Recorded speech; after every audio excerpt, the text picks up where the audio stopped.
Powered by Righteous Media.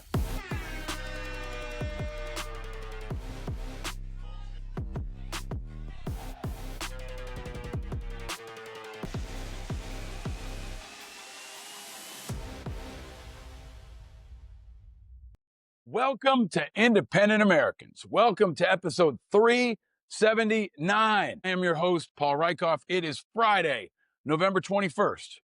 We made it to Friday, folks. I am coming to you from New York City, USA, and coming up, a fantastic guest, I think a perfect guest for this moment. A guy I've wanted to get on the show for a long time and have long admired, Admiral Bill McRaven, is coming up. We're going to talk leadership. We're going to talk the political and military environment, Trump's comments, all of it with the sharpest leader, one of the sharpest leaders, I think, in America, and a voice we need to hear from. But before we get to that awesomeness, the news does keep on coming. Trump has taken his rhetoric to a whole new level that I think is flammable and dangerous. I covered it on yesterday's show with Asha Rangappa, but he's turning up the heat on Democrats specifically, and I think we need to bring the heat down, especially after the Charlie Kirk shootings and so much other toxicity. But dangerous times continue to get more dangerous as Trump clashes with Democrat veterans and others. Yesterday in Washington, former VP and Secretary of Defense Dick Cheney was remembered at the Washington National Cathedral on Thursday in a rare showing of bipartisanship. Today at the White House, Trump and Mamdani are meeting for the first time, so eat your Wheaties. Tom Steyer, a billionaire who ran for president in 2020, is entering the crowded California race for governor, along with Representative Eric Swalwell, a Democrat. And yesterday, an issue we covered here, in a phone call with the Washington Post, the Coast Guard has said that it will be revising the language that categorized Nazi swastikas and nooses not as hate symbols. So they have now corrected that. They've offered to change the language. That happened in about 12 hours. And in Ukraine, there's been a flurry. The United States is now threatening to halt weapons supplies if Ukraine doesn't sign the peace agreement, according to Reuters. There's been nonstop meetings, and Ukraine President Zelensky is expected to speak with VP Vance as early as today on the peace plan. Starbucks workers are still on strike. The American military has not blasted a boat yet today. It's been 5 days. My kids' readathon is in the final day, reminding us all that readers are leaders. And last night in football, the Texans beat the Bills 23-19 in a stunner, which should make our Texan guests very happy. But it is Friday, folks. We've made it through this week, and we're going to finish strong with the great Admiral Bill McRaven. And now is most definitely a time to stay vigilant.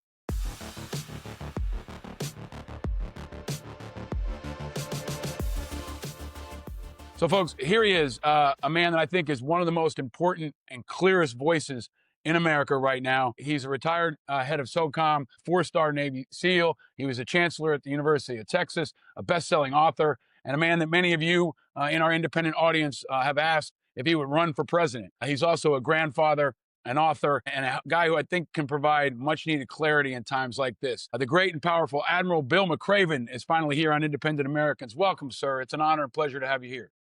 Hey, thanks, Paul. It's great to be with you. Sir, I ask everybody on this wild Friday, where are you and how are you? Yeah, actually, I'm here in Austin. This is my home. And I'm on the road 4 or 5 days a week, but this is where I call my base camp. And I'm doing great. As you point out, I'm a father and a grandfather. And when you become a grandfather, life is good. I've got 3 grandkids, and I turned 70 a couple of weeks ago. So, I'm still above ground, and that's always a good start. Belated happy birthday. We need you above ground. I want to get into a lot of what's happening in the news, especially around national security. But I want to ask you as a leader, as someone folks look to for perspective, as a grandfather, how do you help your family get through these chaotic moments? When it feels like there's something flying at them every day, you've been an inspiring strategic leader. You know how to prioritize. But for folks who are feeling overwhelmed, feeling like they can't catch their breath because there's so much coming at them, what's your grandfatherly and Navy SEAL 4-star advice? You have an ability to combine those, but what's your advice for folks that are dealing with this right now? Yeah, well, of course, I think we're all going through this kind of, day to day. Every time you wake up in the morning, something's new's happening, and it's not always good. But I offer, you always go back to the fundamentals. You go back to what your core principles are, what your core values are. And as long as you know who you are, then I think a lot of the stuff that kind of swirls around us, it's not that it's noise. I want to be careful because it's important issues that are happening You talk about it all the time, Paul, on your podcast. I mean, we as a country, we need to make sure we're doing things that align with what we think are our national values. But, you got to stay true to yourself. And if you stay true to yourself, again, I was raised with two great parents that came from kind of the greatest generation, and they taught me the values that, most Americans I spend time with have the same values. They want you to be honest. They want you to be men and women of character. They want you to be hardworking. They want you to be compassionate and take care of the people around you. I mean, this is what truly matters, particularly in difficult times. It's not easy. It's not always easy, having a high bar for your moral foundation. But if you know what your values are, if you know what your core principles are, then frankly means that you can, again, you don't tune it out. You got to stay tuned to it, but it doesn't affect you quite as much if you know who you are. That's what we need to hear right now, sir. It seems to be a time where we need reminding of our values. We need leaders to help communicate that. But it's also seems to be in such sharp contrast, frankly, with what's coming out of the commander in chief, especially in the last 48 hours. You've been outspoken. You've been courageous in talking about values and integrity. I mean, let me just ask you straight up, sir. In the last 48 hours, he called a female reporter piggy. He's constantly got a disrespectful tone that I think would be shameful in any environment, but especially in that one. And then in the last 24 hours, he called folks like astronaut and combat veteran Senator Kelly a traitor and called for their execution. I mean, your reaction to that, and how do we continue to do what you just said in the face of that coming out of the most powerful man on the planet? Yeah. So let me go back just a little bit, Paul, because there seems to be this great concern that we in America are very divisive, that our kind of moral foundation is on the decline, and I don't disagree that there appears to be a bit of a decline. But I'll tell you, I travel the country 4 or 5 times a week. I'm on the road, and I meet with great people everywhere I go. And I mean, I meet with top 10 Fortune 500 companies. I meet with, six pack. And whether they are MAGA or whether they are liberal, what you find when you sit down and talk to them is that they really do want the country to do well. They really do believe, I think, in what we think of as good values. Now, again, on the far left and the far right, yeah, you have the extreme groups that really kind of create and drive a lot of what I think, again, is the noise and is the rhetoric. The problem is, for the president of the United States, the expectation, I think, amongst all of us is that the president of the United States should have a level of dignity that represents the country. And so I think the problem is people believe that if the president is saying this, then everybody in the nation now is accepting it, and they are doing the same thing. And yeah, you see it in the news. You see knuckleheads saying things they shouldn't say. But I would offer, again, when I meet with average Americans across the country, which I do, I said, every week, I don't find those qualities. They are not happy with the president, most of the people I meet with, in terms of his personality and his character. Even the people that are MAGA will say, well, look, we know he's not a good person, but we like a lot of his policies. Okay. I think we as Americans have to accept the fact that he was, legitimately elected the president of the United States. And we have to ask ourselves, why is that the case? Well, because some of the policies of the Democrats or others weren't aligning with what a lot of Americans wanted. Now, the fact of the matter is, I believe every leader, as you can appreciate, Paul, every leader ought to come into the job with a level of dignity, with a level of decorum that represents the position they are in. In this case, he is the president of the United States. He is the commander in chief. And you expect the decorum, you expect the dignity to be much better. You don't want a president or any leader to be petty and vindictive. And unfortunately, we are seeing a lot of that coming out of the White House. Yeah, this is where I hope you're everywhere in the next couple of weeks and days, because I think the world needs an alternative narrative from America. He's got such a massive control over the microphone. He's got the bully pulpit.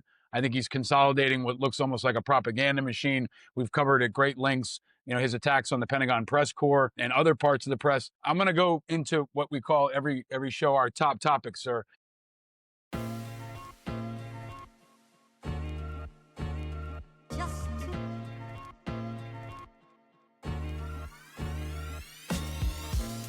And, usually I pick it. But I think with you, I want to ask you. I mean, there's obviously the Venezuelan strikes. There are National Guard deployments all across America. There is Ukraine. There is, I think, a rising level of toxicity that is increasing domestic political violence. There is the overall instability across cities in America and what feels to most folks like a powder keg that the president may be striking a match to. He's going to meet with Mamdani today, which will be another clash. Let me ask you, sir, what do you think is the top topic in America right now? What do you think should be the strategic priority for folks who aren't in politics or aren't in media? Where should they keep their eyes focused most right now? Yeah, when I was the chancellor of the University of Texas system, Paul, I was always asked the question, because of my background in the military, somebody would always say, well, Chancellor, what do you think the number one national security problem is, or the national security issue? And I would say K through 12 education. And they would say, no. I mean, what's the number one national security issue? And I would say again, K through 12 education.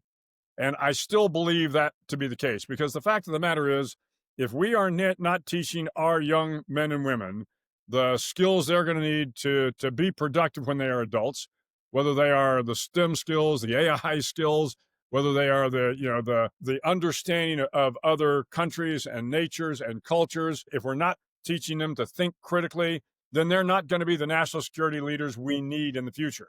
So as I look at what is happening both in higher education and K through 12 education, I am concerned there. In higher education, I used to tell the presidents that work for, I had 14 institutions, 8 of which were academic institutions. I would tell them, look, they have 2 primary responsibilities. First and foremost is the safety of the students and the faculty. Job number 1. You always have to keep the students safe. You are there as the president in the institution. The parents have sent their kids there. You have that as your single most responsibility. The second one is academic freedom, however. And it is the ability for faculty to get out in left field and right field and come up with kind of crazy ideas. That's okay. That's what you want in a great university. Because if you go back in history and you look at the Copernicuses, the Galileos, the Teslas, I mean, people who had crazy ideas that ended up changing the world. Well, if we constrain the academic freedom and if we constrain the academic thinking to only what we think of as, hey, America first, or this is the kind of conservative values we have to approach this, then at the end of the day, we're not going to develop new ideas that will drive creativity, that will drive, different ways of thinking about problems, etc. So safety and security of the students and the faculty, and then academic freedom. What I see in the K through 12 area is that, we continue to decline in areas like reading and math on the global scale. Now, there are some states, there's the Mississippi Miracle happening out there, where Mississippi has turned it around, and now they have their reading levels are at all-time highs. You go and look at the city of Chicago, and there's been dramatic improvements in the school systems there. But I think we as Americans, we need to really focus on our children's education, because at the end of the day, if we don't have the right level of education, if our kids aren't getting the skills they need to be both good citizens and productive adults when they get older, then we're going to see a decline in the country. So my number one focus is always education. Now, when you look at the geopolitical concerns out there, I continue to think Ukraine is probably at the top of my list. Do we need to worry about China? Yeah, of course we do. I don't think the Chinese want to go to war with us. We don't want to go to war with the Chinese, but you have a major, major conflict on the European continent. I mean, the Russians have lost 1 million men killed or wounded in action, 1 million. So for your viewers, to put that in perspective, in 10 years of the Vietnam War, we lost 58,000 soldiers killed in action. The Russians have probably already lost 500, 600,000 in 4 years of this war. But what does concern me about where we're going with Ukraine right now is, and I began to read some of the 28-point plan that the president has come up with regarding Ukraine, and it appears to me that we're giving all the concessions to the Russians and very little to the Ukrainians. And this is just, in my opinion, not the way you're going to get to the solution you're looking for. And the solution needs to be, we need to make sure that Ukraine, one, the reality on the ground, of course, is that the Russians do have the Donbass. They've got land that they're not going to give up, and the Ukrainians probably aren't going to be able to retake. But you don't want to ever put President Zelensky or us or the international community in a position where we say, well, yeah, now that's Russian territory. And oh, by the way, since the early 30s, we have said that any territory taken by force will never be acknowledged on the international stage. So I don't think we want to break that precedent and say, yes, this is now Russian territory. Now, the reality of the matter is they haven't. But I also think we need to provide the Ukrainians a very, very strong tripwire. May not have to be U.S. troops, but some sort of European troops that are going to be put on the ground for security. We should not constrain the Ukrainians in the size of their military. So there's a lot of problems with this plan, and I don't even think it gets off a dead center because I can't believe Zelensky would support most of what I've seen in the early plan. So education and Ukraine would kind of be my top two right now. I just want to celebrate hearing you talk about education. As a father of two young boys who kind of obsesses over education and is so deep in it, your role as a warrior scholar, I think, may be one of your most important. Everybody who's been a military leader knows part of your job is to be a teacher. So maybe let me take that to the topic that I want to consider under the radar a bit. I was on CNN yesterday in what became kind of a shit show of a debate. And it was a debate over the video that the Democrats put out and the president's response. And I was, I said, I don't think that the Democrats needed to remind troops not to follow illegal orders. We're taught that. We learned that. So I would argue maybe it was unnecessary. I don't think they had to do it. But the president's response was also absolutely outrageous, in my view, dangerous, over the top, unprecedented. Troops are confused right now because the Democrats also didn't say, this is the illegal order I'm talking about, right? And so I think many troops may have glossed over. Can I ask you, as a voice that troops especially will trust, what should they be thinking about right now? They're caught in this maelstrom. Democrats are saying this. Trump is saying this. He's calling them seditionists. And they're just trying to do their jobs, but they're also, some of them, on ships off the coast of Venezuela and maybe concerned that that is what someone is talking about. Can you offer a voice of clarity and reason to them, especially in this moment? And America needs to hear it too. Yeah, I think you're right, Paul. I mean, the fact of the matter is, we as soldiers, sailors, airmen, Marines, Space Force, I mean, we get taught very early on that not only shouldn't you follow an illegal order, you're forbidden from following an illegal order. The hard part is always what constitutes an illegal order.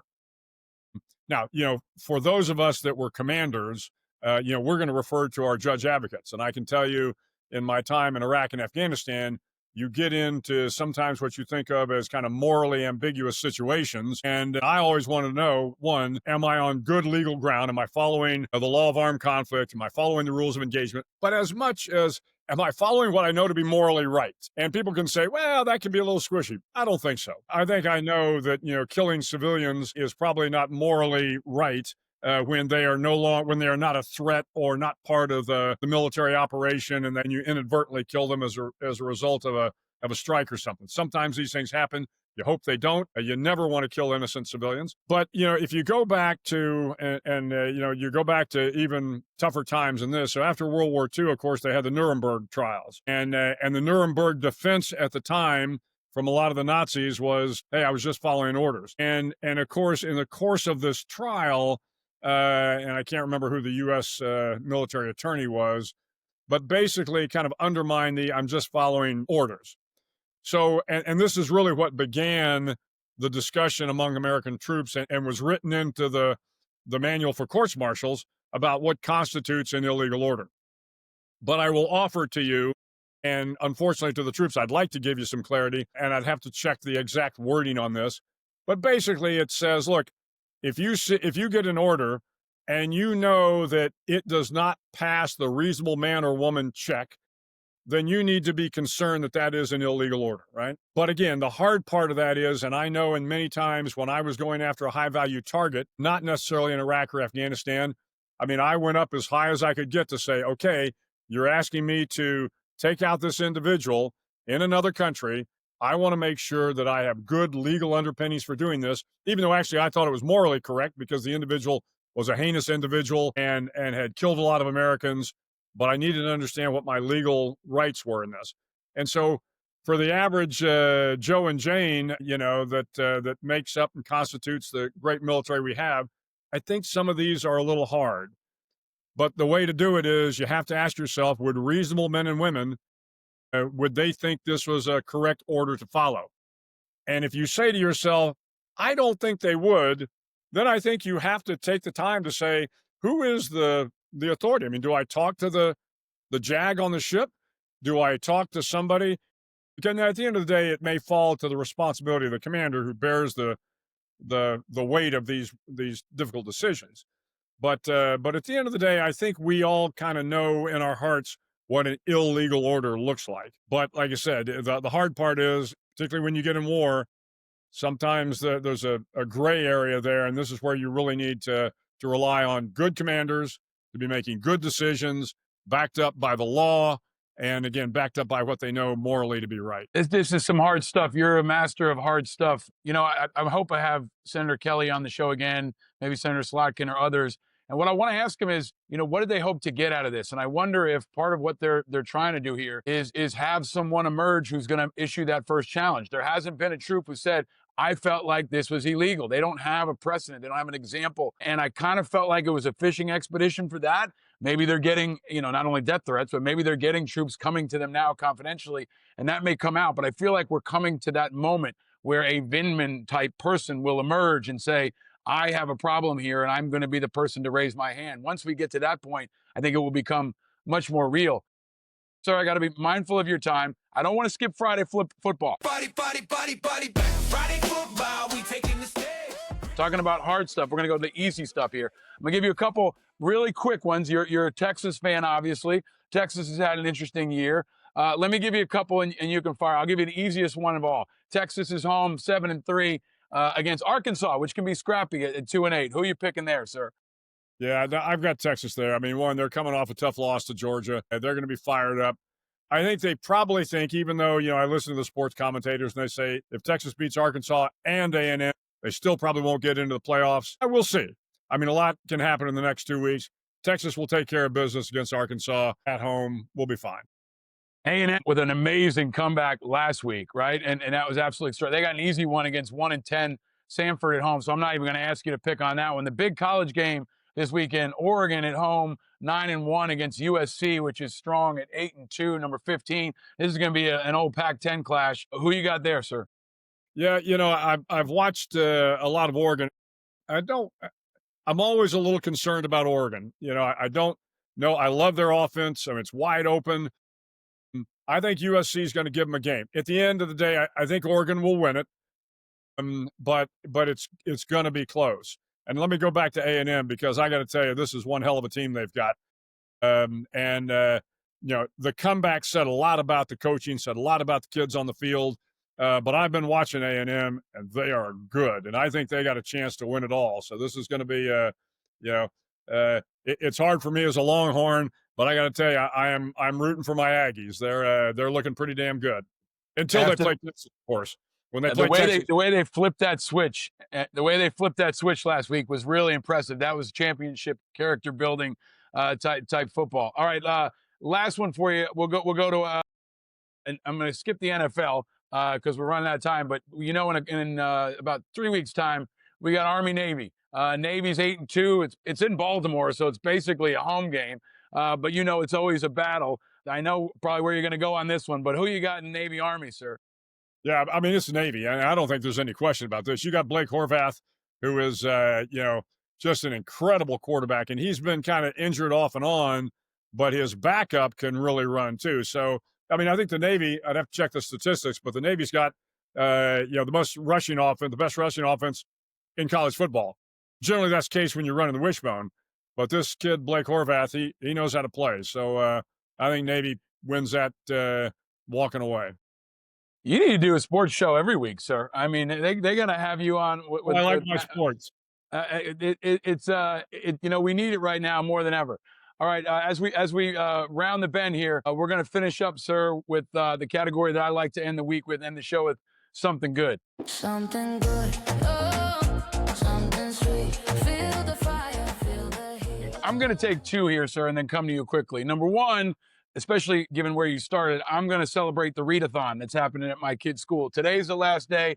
My 10-year-old has been crushing it. I think he's second in the school, but just that the kids are reading, and it's great to see them with books in their hands instead of tablets. Readers are leaders. Sir, you are a great example of that. I encourage everyone to check out your books, especially. But I also want to go to something else that's good. And that's right now, or in the next couple of hours, Mamdani and Trump are going to clash in the White House. I think we can all imagine where this is going to go, and it'll probably go some other place. I think the reality is that there's a lot of folks, most folks are somewhere in the middle. They feel like the far right is going right and the far left is going left. And many of us are politically homeless in the middle. We focused a lot on independent veterans running for office. We've had them on here. I think they are a critical part of the future. Sir, they look at you, and everybody often says, that is an example of an independent veteran that could win for public office. So I'm going to come to you and ask you for something good, but I'm also going to ask you, are you going to run for president? Would you run for president? Because if folks say, hey, an independent can't win, I say, well, The Rock could win. And I say, Admiral McRaven could win. If you have a right winger against a left winger and Admiral McRaven runs in 2 years, you could win. So it's a tough question, but I'm going to ask you for something good and if you're going to run for president. Yeah, well, let's start with the readathon because, you can see, and I don't know how this gets broadcast, but behind me is my library. This is my man cave. I love to sit in here. I love books. My wife is a voracious reader. And to your point, Paul, getting your kids to start reading early is really what changes the trajectory of their education. I mean, I can name statistic after statistic after statistic. If your kids aren't reading by the time they're at fourth grade level, they're going to struggle for the rest of their academic career. So get your kids reading, get them reading early. On the president's side, look, I've been married for 47 years. If I hope to make it to 48 years, I'm probably going to have to stay here in Austin. So I appreciate the sentiment. I mean, I'll continue to use my voice where it's of value. And you're right. I'm kind of right in the middle of my politics. I just hope, however, that both the Republicans and the Democrats can find candidates that will represent the office of the president in a way that represents all Americans, or the most Americans that they can. As I said, you probably aware I'm not a big fan of Trump's, but I think when we say that, we also have to recognize that he was elected by the American people. And so for those of us that aren't fans of Trump, what is it that he brought to the electorate that wasn't on the other side? And I don't think we can dismiss those concerns outright. But I'll leave you with one thing on the good side. Like I said, I spend a lot of time with the American people at all levels. I mean, this is not just elite, cocktail parties. I am with the rank and file and the American citizenry every week. And Americans are great, great people. And 90% of them that I spend time with have, whether they're on the right or the left, they really have the same sort of values that we would hope that we would espouse as Americans. And so somehow, and I think you're working this hard, and I appreciate it. Somehow we've got to get the country to kind of come together in the middle, where most Americans are. Where most Americans, I mean, they want a good economy. They want their kids to be better than they ever were. They want good health care. Yes, they want national security. I mean, they want the things that are going to allow them as individuals and their families to grow, to be safe, to be secure, to be healthy, to be educated. This is what, 90% of the Americans I meet, this is what they want. The other 10% are on the other sides, and I don't know what they want. It's hard to tell sometimes. But I think, one, I compliment you on your podcast here and bringing people together to talk about these issues. They're important. But I would also tell your listeners and your viewers, don't lose hope. There's great Americans out there, and I'm confident that when all is said and done, we'll come out of these difficult days and we'll be stronger for it. Thank you for that, sir. We need it. We need it. We need your leadership. We need your voice. I've said often, our enemies are watching and our children are watching. And our children, especially in the world, needs an alternative narrative from America to Trump. And I hope that, I wish you would do a fireside chat every single day and talk about these things and teach the country and remind the country, but also project an alternative leadership model to the world and to our kids. So I'm really grateful for your leadership and for your example. Our kids need folks to look up to who aren't just sports stars, and you're one of them. So thank you for all you're doing there and all your family's doing to continue to drive this forward. We need you now more than ever, sir. All the rest of it might have been training for this moment in the next couple of months. So I hope you'll come back, and I'm really grateful that you joined us here today. Hey, Paul, it was a pleasure. Thanks very much for your time today. Absolutely. It's an honor. Folks, we are daily now. If you're liking what we're cooking, Follow, subscribe everywhere on social media. Go to independentamericans.us. Join our Patreon community where I'll share some book recommendations as well, including Admiral McRaven's book. Definitely check it out. Read everything he does. It's been a big week. Thanks to all of our guests who are helping us bring an alternative to what you're seeing in so much of the media. America might be more divided than ever before, but here at Independent Americans, as you know, we're working to change that, to add light, to contrast the heat of all the other stuff out there. And that's what Admiral McRaven definitely did today. If you're among the 50% of Americans who are independent, this is your show, this is your community, or if you're just independent curious, because our independent movement is the guts of this country and the hope for the future. Country over party, people over politics, light over heat, challenging the status quo and bringing a new movement forward that is growing. I hope you liked this episode with Admiral McRaven. If you did, hit that subscribe button, share it far and wide, especially with kids who need to hear from leaders like Admiral McRaven, and invite others to declare their independence. And stay vigilant, my friends, especially this week, because eternal vigilance is the price of freedom. And hope, the hope that Admiral McRaven brought you today, is the oxygen of our democracy. And no, you're not alone in your vigilance. I hope you feel the community here and all around you and all across this country. We're all vigilant, and we're all in this together. Stay vigilant, America, and happy Friday. Happy Friday, everybody. See you on Monday.